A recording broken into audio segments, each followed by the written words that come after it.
श्री गणेशाय नमः। वक्रतुंड महाकाय सूर्यकोटि समप्रभ निर्विघ्नं कुरु मे देवं सर्वकार्येषु सर्वदा।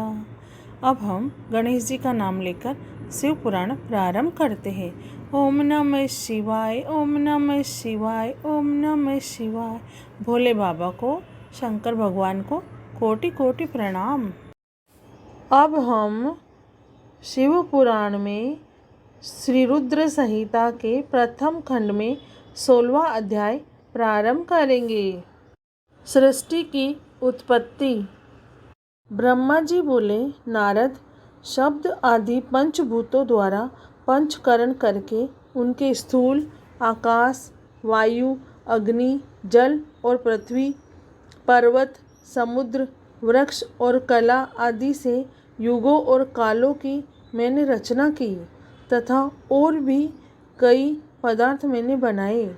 उत्पत्ति और विनाश वाले पदार्थों का भी मैंने निर्माण किया, परंतु जब इससे भी मुझे संतोष नहीं हुआ तो मैंने माँ अम्बा सहित भगवान शिव का ध्यान करके सृष्टि के अन्य पदार्थों की रचना की और अपने नेत्रों से मरीच को, हृदय से भृगु को, सिर से अंगिरा को, कान से मुनिश्रेष्ठ पुलह को, उदान से पुलस्त्य को, समान से वशिष्ठ को, अपान से कृतु को और दोनों कानों से अत्रि को, प्राण से दक्ष को और गोद से तुमको, छाया से कंदर मुनि को उत्पन्न किया।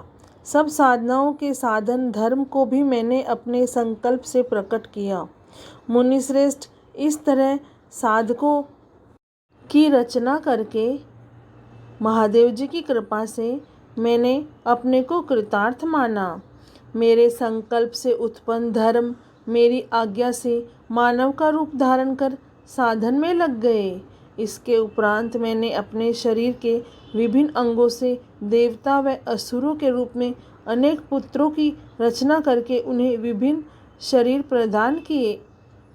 तत्पश्चात भगवान शिव की प्रेरणा से मैं अपने शरीर को 2 भागों में विभक्त कर 2 रूपों वाला हो गया। मैं आधे शरीर से पुरुष व आधे से नारी हो गया। पुरुष स्वयं भूव मनु नाम से प्रसिद्ध हुए एवं उच्च कोटि के साधक कहलाए। नारी रूप से शतरूपा नाम वाली योगिनी एवं परम तपस्विनी स्त्री उत्पन्न हुई।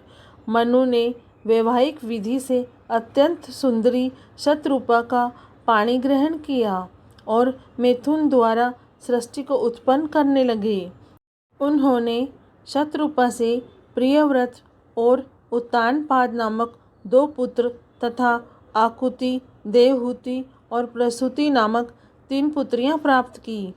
आकुति का रुचि मुनि से, देवहूति का कंदर मुनि से तथा प्रसूति का दक्ष प्रजापति के साथ विवाह कर दिया गया। इनकी संतानों से पूरा जगत चराचर हो गया। रुचि और आकुति के वैवाहिक संबंध में यज्ञ और दक्षिणा नामक स्त्री पुरुष का जोड़ा उत्पन्न हुआ। यज्ञ की दक्षिणा से 12 पुत्र हुए। मुने, कंदर्प और देवहूति के संबंध से बहुत सी पुत्रियां पैदा हुई। दक्ष और प्रसूति से 24 कन्याएं हुई। दक्ष ने 13 कन्याओं का विवाह धर्म से कर दिया। ये 13 कन्याएं श्रद्धा, लक्ष्मी, धृति, तुष्टि, पुष्टि, मेधा, क्रिया, बुद्धि, लज्जा, वसु, शांति, सिद्धि और कीर्ति है।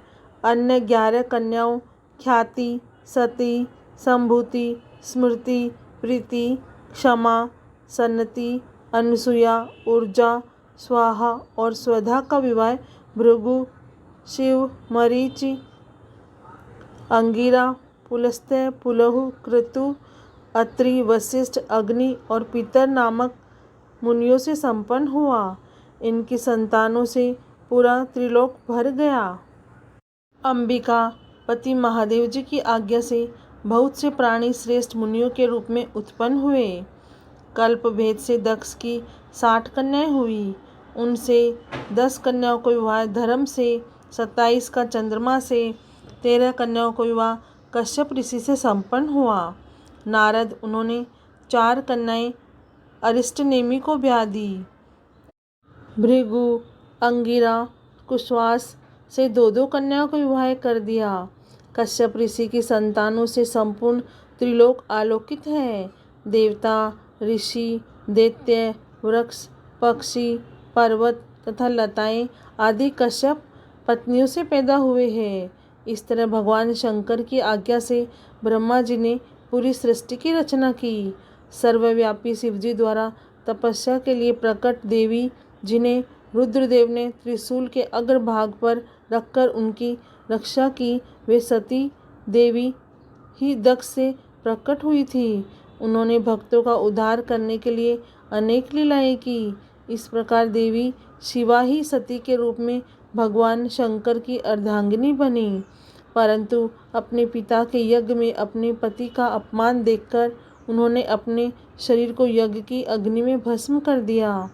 देवताओं की प्रार्थना पर ही वे माँ सती पार्वती के रूप में प्रकट हुई और कठिन तपस्या करके उन्होंने पुनः भगवान भोलेनाथ को प्राप्त कर लिया। वे इस संसार में कालिका, चंडिका, भद्रा, चामुंडा, विजया, जया, जयंती, भद्रकाली, दुर्गा, भगवती, कामाख्या, कामदा, अम्बा, मृडानी और सर्वमंगला आदि अनेक नामों से पूजी जाती है। देवी के ये नाम भोग और मोक्ष देने वाले हैं। मुनि नारद, इस प्रकार मैंने तुम्हें सृष्टि की उत्पत्ति की कथा सुनाई है। पूरा ब्रह्मांड भगवान शिव की आज्ञा से मेरे द्वारा रचा गया है। ब्रह्मा, विष्णु और रुद्र आदि तीनों देवता उन्हीं महादेव के अंश हैं। भगवान शिव निर्गुण और सगुण हैं। वे शिवलोक में शिवा के साथ निवास करते हैं। अब हमारा शिव पुराण में श्री रुद्र संहिता के प्रथम खंड में 16वां अध्याय समाप्त हुआ। ओम नमः शिवाय, ओम नमः शिवाय, ओम नमः शिवाय, ओम नमः शिवाय। हे भोलेनाथ, हे शिव शंभु, हम सब पर हमेशा कृपा करना। आपको कोटि कोटि प्रणाम और कोटि कोटि धन्यवाद। जय भोलेनाथ।